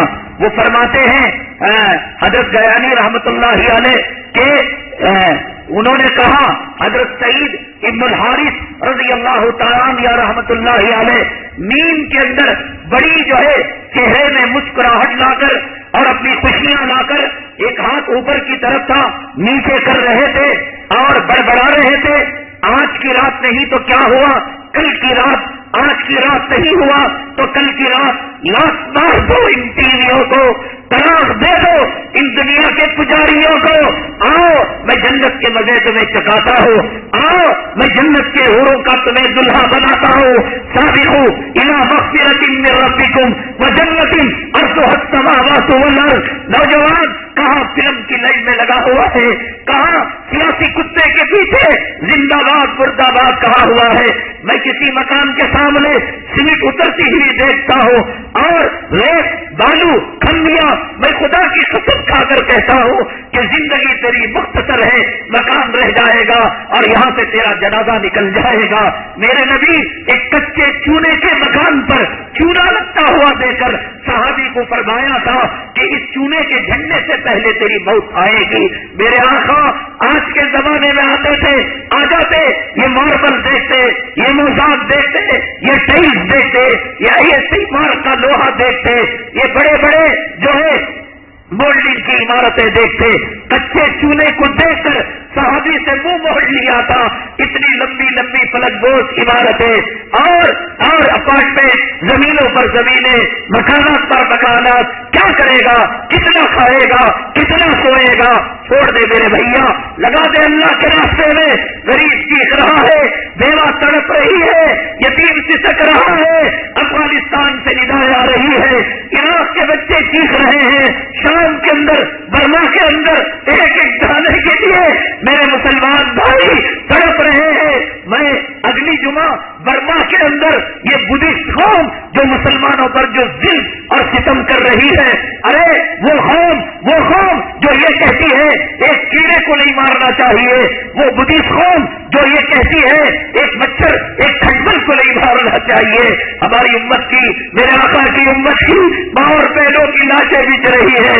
ان پر تم پیسہ زمین پر، مکانوں پر، کارخانوں پر لگانے کے بجائے اللہ کی بیان کے اندر جمع کر دو، اللہ کے کھاتے کے اندر جمع کر دو. من ذا الذی یقرض اللہ قرضا حسنا فیضاعف له اضعافا کثیرا. میرا اللہ کہتا ہے، کون ہے جو اللہ کو قرض دے گا؟ اللہ لگے آئے تھے، اللہ محتاج آئے تھے، اللہ اندھے آئے تھے، گونگے آئے تھے. کام تیرا، آنکھوں کی بینائی تیری، بولنے کی طاقت تیری، چلنے کی طاقت تیری. آج تیری جانے رہی بھی سارے قریبی کہ تو کہتا ہے کہ تجھے قرض دے. من ذا الذی یقرض اللہ قرضا حسنا فیضاعف له. کتنا پیار، اتنا لاڑ ہے. آج دوائیاں نہیں مل کر آج جو ہے کتنے بیمار جو ہے لقمہ اجل بن رہے ہیں، اور کتنے غریب اپنے بچوں کو غیروں کے کارخانوں کے اندر ملازم بنائے ہوئے ہیں. چھوڑ دے میرے بھائی، عمارت کے پیچھے دولت، کل من علیہا فان ویبقى وجہ ربک ذو الجلال والاکرام. یہ عمارت دینے والی ہے، یہ کارخانہ جو ہے تباہ ہونے والا ہے. اللہ سب کچھ فنا کر دے گا. ملک الموت کو کہے گا، جبرائیل ہے، کہا ان کو بھی مار دو. اسرافیل ہے، کہا ان کو بھی مار دو. اللہ پوچھے گا اب کون کون باقی ہے؟ اور ملک الموت فرمائیں گے، اے اللہ آپ کی ذات اور میری ذات باقی ہے. اللہ فرمائیں گے میرے حکم سے ملک الموت تو بھی ختم ہو جا، سب ختم ہو جائیں گے. کیا کرو گے مال لے کر؟ کیا کرو گے بنگلہ کوٹھی لے کر؟ سیدھی سادی زندگی گزارو، عزت کی زندگی گزارو، غیرت کی زندگی گزارو. لونوں کے اندر، چٹ فنڈ کے اندر، بیاج کے قرض کے اندر لوگوں کو ڈبا کر کتنا تم سر اٹھا سکو گے؟ خدا کی قسم، موت سے پہلے خدا تمہیں تمہارا پیشاب نہ پلائے تو یاد رکھنا، خدا تمہیں تمہارا پاخانہ کھلائے تو یاد نہ رکھنا. خدا کی مخلوق کو تکلیف پہنچاؤ گے، خدا معاف نہیں کرے گا. سعید ابن حارث فرماتے ہیں ان کے دوست نیند کی حالت میں بڑبڑا رہے تھے، ہاتھ اوپر جاتا، ہاتھ نیچے آتا، چہرے پر خوشی، چہرے پر تبسم، چہرے پر مسکراہٹ. آج کی رات نہیں تو کیا کل کی رات اللہ وہ بلا میرے کب ہمیں دے گا. ہر آئے دن بری خبر، ہر آئے دن بری خبر. برما میں یہ ہوا، عراق میں یہ ہوا، شام میں یہ ہوا، کشمیر میں یہ ہوا. قرآن کو جلایا گیا، مسجد کو مسمار کیا گیا، مرغے کے گوشت کے اندر سور کے گوشت کو کھلایا گیا. اے اللہ خوشی کی خبریں کب سنیں گے؟ مولا زندگی نہیں چاہیے، مولا شہادت کا پیالہ پلا دے. یہ زندگی دیکھ نہیں سکتے، یہ ہم جو ہے حالات دیکھ نہیں سکتے، اور اتنے بزدل ہجڑے کہ مقابلہ کرنے کی طاقت اور حکمت بھی نہیں. اللہ سعید ابن حارث کی زندگی اور ان کی خوشیوں کا کچھ حصہ ہمیں بھی دے دے. فرماتے ہیں نیند سے اچانک چمک کر اٹھے، ان کے ساتھی گئے، سعید ابن حارث کیا ماجرا؟ نیند میں کیا بڑبڑا رہے تھے؟ کس سے مصافحہ کر رہے تھے؟ کیا بات ہے؟ آج کی رات سے ہی کل کی رات، آج کی رات کہو. کہا نہ انہوں نے مجھے قسم دلائی ہے، میں اپنی زندگی کے اندر اس کو کسی سے بیان نہیں کروں گا. سعید ابن الحارث، ہماری دوستی کا واسطہ، ہماری اور تمہارے ایمانی اخوت اور رشتے کا واسطہ تمہیں بیان کرنا پڑے گا. اللہ اکبر. سعید ابن الحارث رحمہ اللہ تعالی یا رضی اللہ عنہ فرماتے ہیں، یعنی مجھے بھول ہو گئی وہ صحابی ہے یا تابعی ہے، جو بھی ہو، بہرحال انہوں نے خواب کے اندر دیکھا، انہوں نے فرمایا کہ مجھے اچانک دو حسین نوجوان جن کی شکلیں نہ دیکھا تھا نہ قیامت تک دیکھ پاؤں گا، بڑے قیمتی کپڑے پہن کر میرے پاس آئے اور کہا سعید بن الحارث تمہیں ہمارے ساتھ چلنا ہوگا. میں گیا, دیکھا ایک خوبصورت ایسا حسین نورانی گھوڑا کہ میں اس کا خواب و خیال میں بھی تصور نہیں کر سکتا. مجھے حکم دیا گیا میں گھوڑے پر بیٹھ جاؤں. ان دو نوجوانوں نے مجھے گھوڑے پر بٹھا کر برق رفتاری کے ساتھ, تمہاری دنیا کی جو نور ہے, روشنی ہے, وہ کم رفتاری سے چل سکتی ہے, نور اور روشنی کسی تیز رفتاری کے ساتھ مجھے لے کر گئے. اور ایک محل نظر آیا, شیش کے دروازے تھے, جیسے دنیا کے اندر سنسر لگا ہوا رہتا ہے, آدمی قریب جاتا ہے آٹومیٹک دروازے کھلتے ہیں. سعید بن الحارث رحمۃ اللہ علیہ نے فرمایا میں قریب گیا, میرا گھوڑا گیا تو آٹومیٹک دروازے کھل گئے اور میرے گھوڑے کو ایک جو ہے کٹی سے باندھ دیا گیا. اندر گیا, اللہ کی قسم میں کیا دیکھتا ہوں, ہزاروں کی تعداد کے اندر چمکتے موتیوں کی طرح, ستاروں کی طرح ایسے خوبصورت چہرے, ایسے حسین چہرے جس کو اللہ نے کلام پاک میں سورہ دہر کے اندر پہلے رکوع کے اندر ارشاد فرمایا. تو ایسے چہرے میں نے وہاں پر دیکھے جو ہمیں ویلکم, خوش آمدید, مرحبا, اہلا و سہلا یہ کہہ رہے تھے. اور مجھے لے کر گئے تو دیکھا ایک سونے کا تخت ہے اور اس کے اوپر کچھ ایسی حسین حوریں بیٹھی ہوئی ہے, خوبصورت عورتیں. اللہ میں زبان سے ان کا حسن بیان نہیں کر سکتا.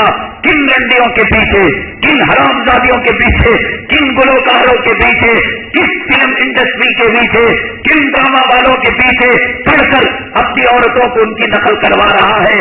ارے یہ جہنم کے رسکین ہے. ارے ان کی شرمگاہ پیشاب کی جگہ ان کی پیشانی پر لگے گی جہنم میں, اور جہنم کے جہنمی ان سے پناہ مانگیں گے, رب سے کہیں گے اے اللہ سام کا عذاب دے دے, بچھو کا, انگاروں کا عذاب دے دے.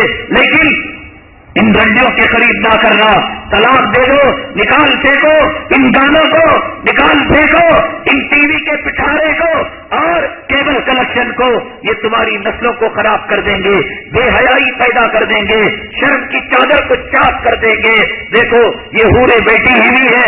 فرماتے ہیں حضرت سعید بن الحارث کہ اس میں کیا کروں, خدا کی مخلوق کے اندر اس کی مثال, اس کے حسن, اس کے جلوے میں بیان نہیں کر سکتا, صرف میں سوچ سکتا ہوں, دیکھے ہوئے منظر کو یاد کر سکتا ہوں. تو مجھے وہ غلمان لے کر گئے, فرمایا صحیح یہ تمہاری جو ہے پہلی بیوی ہے, تم اس کے دلہا ہو. پھر آگے لے کر گئے, اس سے خوبصورت بہن, اس سے خوبصورت غلمان, اس سے خوبصورت بہتی رہے. وہاں پر ایک مسحری اور اس مسحری کے اندر اس سے زیادہ حسین عورت اور حور, کہا یہ تمہاری دوسری بیوی ہے. تیسرا محل کے اندر گئے اور فرمایا کہ یہ تمہاری تیسری بیوی ہے. فرماتے ہیں جب میری تیسری دلہن نے مجھے دیکھا اچانک اٹھ کر آ گئی اور اٹھ کر آ کر ایسے جیسے گھر والے برسوں کے بچھڑے ہوئے باپ کا, خاوند کا انتظار کرتے ہیں, استقبال کرتے ہیں.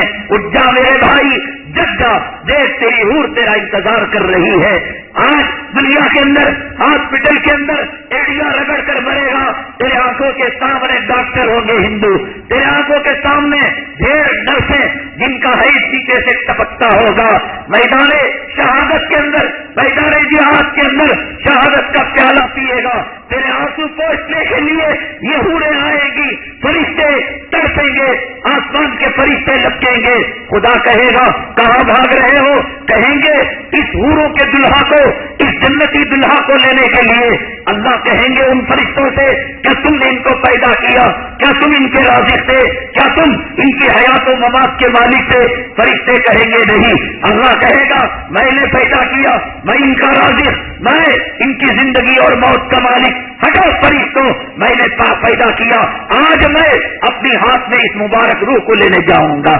ایسی زندگی کی طرف مال کے پیچھے پڑ کر, عورت کے پیچھے پڑ کر, نمازیں چھوڑ کر, داڑیاں مڑا کر, جھوٹ بول کر, نفاق کا کام کر یہود و نصارا کے کپڑے اپنے بچوں کو پہنا کر, اپنے گھر کے کلچر کو انگریزوں کے کلچر میں ڈال کر کچھ اس اسلام کا تم نہیں بگاڑ سکتے، خدا کا کچھ نہیں بگاڑ سکتے، نبی کے درودوں میں کوئی کمی ہونے والی نہیں، خدا کے سجدوں میں کوئی کمی ہونے والی نہیں۔ تم اپنا منہ پینے پر مجبور ہو گئے، اپنا پاخانہ کھانے پر مجبور ہو گئے، تم خدا کی کبریائی میں بے بازی بن کر، بے نمازی بن کر نبی کی عظمت اور نبی کی نبوت میں تم کچھ فرق کرنے والے نہیں۔ تم اگر تم پڑ جاؤ گے وَإِن تَتَوَلَّوْا يَسْتَبْدِلْ قَوْمًا غَيْرَكُمْ ثُمَّ لَا يَكُونُوا أَمْثَالَكُمْ، میرے اللہ نے کہا اگر تم یہ کام نہیں کرو گے اللہ ایک اور مخلوق کو پیدا کرے گا۔ امریکہ کے اندر تیزی سے مسجدیں بن رہی ہیں، فرانس کے اندر بہت زیادہ برقعے بک رہے ہیں اور میناروں کی فروخت ہو رہی ہے۔ جتنا دباؤ گے یہ اسلام کتنی قوت کے ساتھ ابھرا ہے۔ اس بر صغیر کے اندر انگریز کے ناپاک قدم جب پڑے تو اس انگریز ملعون نے یہ کوشش کی تھی کہ مسلمانوں کے دلوں سے ایمان کی شمع گل ہو جائے، ایمان جذبہ جہاد اور جذبہ شہادت کو سرد کر دے۔ چنانچہ کئی سالوں کی محنت کے بعد نتیجہ یہ ہوا کہ اڑیسہ اور بہار اور ہندوستان کی مختلف ریاستوں میں ان کو تنگ دستی کا وہ شکار بنایا گیا کہ انہوں نے اپنے علاقوں کے گورنر کو لکھا کہ اگر تم ہمالیہ کی برفیلی تو جو ہے پہاڑی پر چڑھنے کے لیے کہو ہم چڑھ جائیں گے، میانمار کے وادی کے اندر بیٹھنے کے لیے کہو ہم بیٹھ جائیں گے، 24 گھنٹے کے اندر 7.5 روپے ہمیں دے دو۔ ایسی حالت مسلمانوں کے اندر آئی تھی اور یہ کیفیت انہوں نے کہا یا تو ملک چھوڑ کر چلے جاؤ یا نہیں عیسائیت کو قبول کر لو یا نہیں قتل ہونے کے لیے تیار ہو جاؤ۔ ملک چھوڑ کر جانے والے چلے گئے، قتل ہونے والے جام شہادت کو نوش کر لیا، مرتد ہونے والے مرتد ہو گئے۔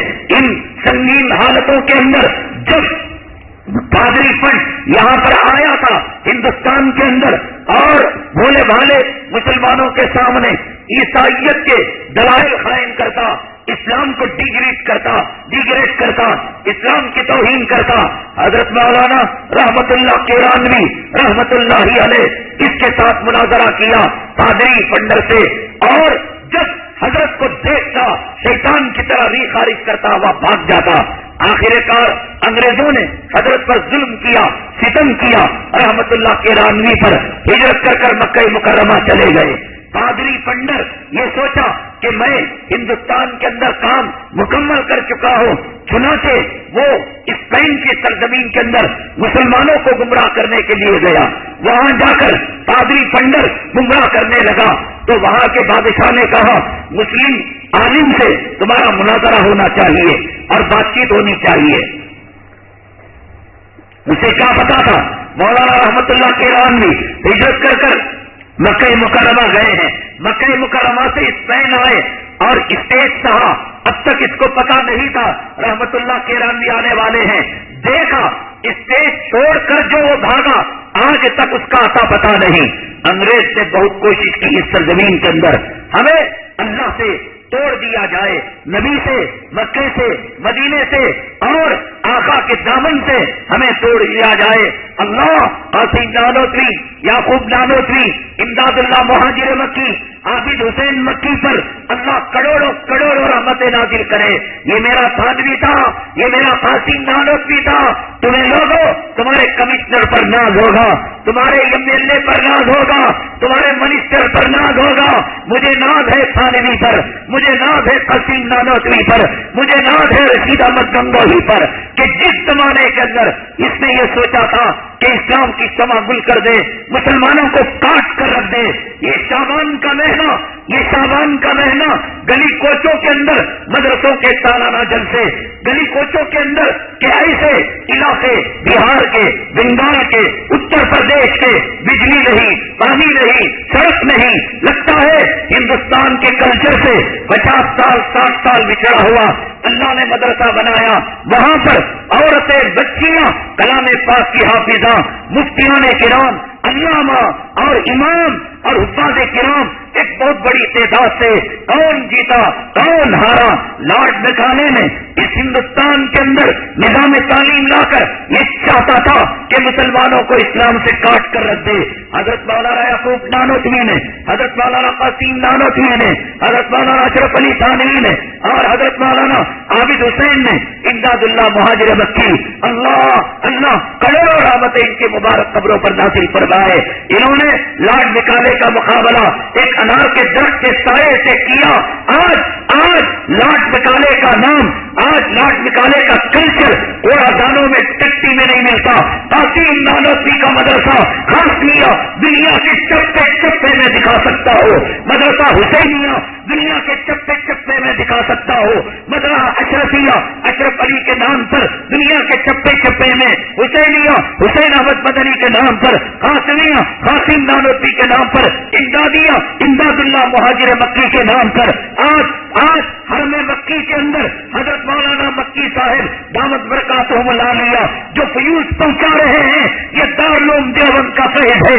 آج افغانستان کے اندر, عراق کے اندر, فلسطین کے اندر, کشمیر کے اندر مجاہدین کی جو یلغار ہے, مجاہدین کی جو للکار ہے, یہ انار کے درخت کی رحمتیں اور برکتیں ہیں. کہاں گیا کم وقت ملون جو ہے پادری پنڈر, کہاں گیا لاٹ بکانے, کون یاد کرتا ہے, کون یاد کرتا ہے. حق بلند ہوا, چپے چپے میں بجلی نہیں, سڑک نہیں, پانی نہیں. ارے ان عمارتوں کو دیکھ کر آنکھ سے آنسو کے قطرے نکل جائے. جلسے دستار بندی, 50 حافظ, 50 عالم, 50 مفتی, 100 عالم, 100 مفتیان کرام, اللہ نے اس کو بلند کر دیا. حق بلند ہو گیا اور باطل مٹ گیا. اس لیے حق کی طرف قدم بڑھاؤ, جذبے جہاد اور جذبے شہادت کی طرف قدم بڑھاؤ. تیسری حور کی طرف سعید ابن الحارث نے ہاتھ بڑھایا, وہ آنے کے بعد ہاتھ کو تو تھام لیا, لیکن فرمایا آج کی رات نہیں کل کی رات, آج کی رات نہیں کل کی رات, 2 مرتبہ. پھر تیسری مرتبہ آج کی رات نہیں کل کی رات, یہ کہہ کر ہاتھ چھین لیا. فرمایا سعید ابھی دنیا میں جہاد کے راستے کے تمہارے 3 دن ہیں, شہادت کا پیالہ تمہارے منہ تک لبوں تک لگنے کے لیے 3 دن ہیں. سعید 3 دن کے بعد روزہ دنیا میں کرو گے اور افطاری اس سحری پر ان حوروں کے ساتھ, ان ملائک کے ساتھ میرے دسترخوان پر کرو گے.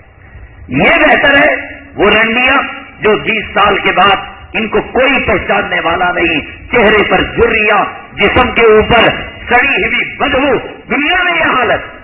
ارے کبھی کسی زمانے کے اندر جو بیوٹی کانٹیسٹ کے اندر انعام لی ہوئی, آج ان کی حالت دیکھو, کون پہچانتا ہے ان ہیروؤں کو, کون جانتا ہے. جسم کے اندر جھریاں, بدبو. آؤ سابقو الی مغفرۃ من ربکم وجنۃ عرضها السماوات والارض, بنو جنتی دلہا بنو, حوروں کے دلہا بنو. دنیا کی سڑی ہوئی عورتیں, بدکار عورتیں, دنیا کی سڑی ہوئی دولت اور سڑے ہوئے مال کی طرح تم بھاگ رہے ہو. هل ادلکم علی تجارۃ تنجیکم من عذاب علیم, میں تمہیں ایک تجارت بتاؤ جو تمہیں عذاب علیم سے نجات دے گی. کیا تؤمنون باللہ ورسولہ وتجاہدون فی سبیل اللہ, اللہ اس کے رسول پر ایمان اور اللہ کے راستے کے اندر جہاد کرنا, جذبہ جہاد سے سرشار ہونا. صحابہ کرام کی تاریخیں, صحابہ کرام کے جذبے, صحابہ کرام کی قربانیاں اور عربوں کی شجاعت کے کارنامے آ کر بھی اب ہم نہیں سدھریں گے تو کب سدھریں گے. ابو البختری نے حضرت زیاد سے کہا, دیکھو اگر تمہیں چھوڑنا ہے تو میرے ساتھی کو بھی چھوڑنا ہے, ورنہ نیام سے تلوار نکال لی, آؤ پہلے میرا سے تمہارا مقابلہ ہو جائے. حضرت زیاد نے لاکھ سمجھایا, اللہ کے نبی نے تمہیں غیرت, دیکھو اپنے دوست کے لیے جان دینا گوارا کیا, لیکن اپنے دوست کا ہاتھ نہیں چھوڑا. یہاں پیسہ مل رہا ہے, مال مل رہا ہے, جس برتن میں پوری زندگی بیٹھ کر کھائے, 6 نہیں برتن ہی ہضم کر دو. ایسا اس کی زندگی کے اندر داغ لگاؤ, دھوکہ دو کہ ساتھ اگلے خبر کے اندر, عالم برزخ کے اندر بھی جا کر وہ یاد کرے. سمجھ گئے, اس دنیا میں نہیں, اگلے جنموں میں وہ تکلیف. اپنے ملنے والے, اپنے جلنے والے, غداروں کی تاریخ سے بھری ہے, منافقوں کی تاریخ سے یہ قوم نئی کام آتی منافقت. ایک نام بتا دو کہ فلاں منافق کامیاب ہو گیا. سلول کے بچوں, پورنیا کی نسلوں, چھوڑ دو منافقت کو، اللہ کی قسم یہ منافقت کام نہیں آتی. دو چاند چھوڑ دے، ایک چاند کو اپنا لے. دیکھو ابو البختری سے عبرت حاصل کرو. ابو البختری اپنے دوست کی وفاداری میں مرنے مرانے کے اسے معلوم تلوار جب چلتی ہے تو دو میں سے ایک ہی بات، یا تو وہ مرے گا یا تو میں مروں گا. چنانچہ حضرت زیاد نے جذبہ جہادت سے سرشار ہو کر جو تلوار چلائی اس کا سر قلم ہو گیا، ابو البختری مر گیا. اب ان کا دوست تھا جو چڈی یار تھا اس کا بھی سر قلم کر دیا. اللہ کے نبی صلی اللہ علیہ وسلم کے پاس ڈرتے ہوئے حضرتے ہوئے آئے، فرمایا اے اللہ کے نبی صلی اللہ علیہ وسلم معاف کیجیے گا، آپ نے کہا تھا ابو البختری کو زندہ پکڑ کر لانے کے لیے، لیکن وہ مرنے مرانے کے لیے تیار ہو گیا. اللہ کے نبی صلی اللہ علیہ وسلم نے فرمایا اس کا مقدر اس کے ساتھ گیا، اب کوئی بات نہیں. اس کے بعد فرمایا جاؤ تم اپنا کام کرو. حضرت زیاد رضی اللہ تعالیٰ ایک مکہ مکرمہ میں لڑائی کے موقع پر سوید ابن سامت ان کا ایک دوست تھا، کسی معاملے میں لڑائی کر کر جھگڑا کر کر سوید ابن سامت کو یہ قتل کر دیے تھے، اس کو مار دیے تھے. سوید ابن سامت کا بیٹا مسلمان ہو چکا تھا غزوہ احد سے پہلے، باپ کافر تھا اور کافر کو مارا حضرت زیاد نے. جب احد کے میدان کے اندر ذرا کھلبلی مچی، اللہ کے نبی صلی اللہ علیہ وسلم شہید ہو گئے. شیطان نے اس وقت بھی میڈیا تھا، میڈیا غلط خبریں چلاتا تھا، وہ شیطان تھا. اب ٹی وی کا پچھارا ہے، بی بی سی ہے، آج تک ہے، زی نیوز ہے، دنیا بھر کی رنڈیاں جو خبریں بیان کرتے ہیں، شیطان کا اس سے خبریں چلا دی. اللہ کے نبی صلی اللہ علیہ وسلم جامع شہادت صحابہ کرام کے اندر افراتفری مچ گئی، ہکے بکے ہو گئے. سوید ابن سامت جس کو مارا تھا حضرت زیاد نے، ان کا بیٹا مسلمان تھا اور مسلمانوں کی صفوں میں کافروں کو مارنے کے لیے آیا تھا. لیکن جب حضرت زیاد کو دیکھا تو باپ کا خون اس کی رگوں کے اندر دوڑنے لگا. ارے یہ تو وہی ہے، حالانکہ مسلمان یہ بھی اور حضرت زیاد بھی مسلمانوں کی طرف سے لڑنے آئے، لیکن شیطان نے اس کو انجیکشن دیا، بھڑکایا، کہا کہ یہ تو تمہارے باپ کا قاتل موقع اچھا ہے، افراتفری ہے، بھاگم بھاگی ہے، پتہ نہیں لگے گا کہ صاحب کس نے مارا ہے اور کس نے قتل کیا ہے. تو چنانچہ وہ مرتد ہو گئے اور مرتد ہو کر حضرت جو ہے زیاد رضی اللہ تعالیٰ عنہ کو پتھر سے پیچھے سے تیر ایک چھوڑ کر اپنے ہی لشکر میں، یعنی فٹ بال ٹیم اپنا گول خود اپنے اس میں ڈانس ڈالی، اپنے ہی صحابی کو انہوں نے شہید کر دیا. اللہ کے نبی صلی اللہ علیہ وسلم نے جب یہ بات سنی کہ حضرت زیاد کو سوید ابن سامت کے بیٹے مسلمان تھے مرتد ہو کر قتل دھوکے سے کر دیا، تو آپ کو بہت برا لگا. آپ آئے، حضرت زیاد کو اپنے ہاتھوں سے کفن دفن کیا اور بڑی دعائیں دی. اس کے بعد جب فتح مکہ کا موقع آیا، اس کو اچھا معلوم تھا کہ اسلام کیا ہے، کفر کیا ہے، اور اسلام کا مزہ یہ چکھ چکا تھا. فتح مکہ کے موقع پر بہت سارے لوگ، اللہ کے نبی نے کہا کہ لا تثریب علیکم اليوم اذهبوا انتم الطلقاء، آج کے دن تمہیں آزادی ہے، کوئی پکڑ دھکڑ نہیں. تو دھڑا دھڑ جو منافق تھے ایمان اسلام قبول کرنے لگے. اللہ کے نبی سب کو معافی دیتے تھے. سوید ابن سامت کا بیٹا جو حضرت زیاد کو قتل کیا تھا موقع کی طاق میں تھا، فتح مکہ کے موقع پر کلمہ پڑھ کر اسلام لے کر آ گیا. اللہ کے نبی صلی اللہ علیہ وسلم نے فرمایا کہ سوید ابن سامت کا بیٹا اگرچہ مسلمان ہو چکا ہے اور اسلام پہلے کے گناہوں کو معاف کر دیتا ہے، کفر اس کا معاف ہو چکا، لیکن حالت اسلام میں اس نے جو قتل کیا تھا حضرت زیاد کا، اب اس کا قصاص لیا جائے گا، بدلہ لیا جائے گا. تو چنانچہ سوید ابن سامت کو ایمان اسلام لانے کے بعد گرفتار کیا گیا. اللہ کے نبی صلی اللہ علیہ وسلم نے اسلامی حکم کے مطابق قتل کے بدلے قتل اس کو قتل کر دیا اور وہ کلمہ پڑھ کر حالت ایمان کے اندر وہ دنیا ہی میں اپنے گناہوں کی سزا پا کر اس دنیا سے رخصت ہو کر چلے گئے.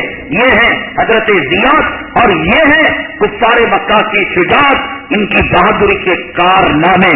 میں اگلی جمعہ پچھلے 2 واقعات ہیں، میں درمیان میں کسی شکل میں لے کر آ کر ہی اس قرض کو پورا کروں گا، اور اب کوئی واقعہ ادھورا رکھ کر آپ کو اچمبے میں رکھنے کے بجائے میں میانمار جو علاقہ ہے برما کا، یہاں افغانستان، یہاں عراق اور صومالیہ، ایک تصویر کلر کی انگلش کے اندر لکھی ہوئی، ایک اس طرف گیٹ کے اور باہر بھی لگایا ہوا ہو، لاشوں کا انبار ہے کہ یہاں ہزاروں کی تعداد کے اندر ہاتھ پیر باندھ کر گولیاں چلا دی جاتی ہیں۔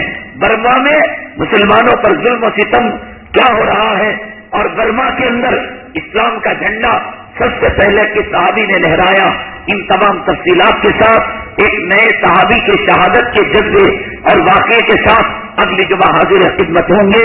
اللہ ہمارے دلوں سے دنیا کی محبت نکالے، مال کی محبت نکالے، عورت کے فتنے کی محبت نکالے، اولاد کے فتنے کی محبت نکالے، دنیا کی خباثت اور اس کے متعلقین کے خباثت گندگی اللہ دلوں سے نکال کر جنت کی طرف اور جذبے شہادت جہاد بیدار فرمائے۔ آمین واخر دعوانا الحمدللہ رب العالمین۔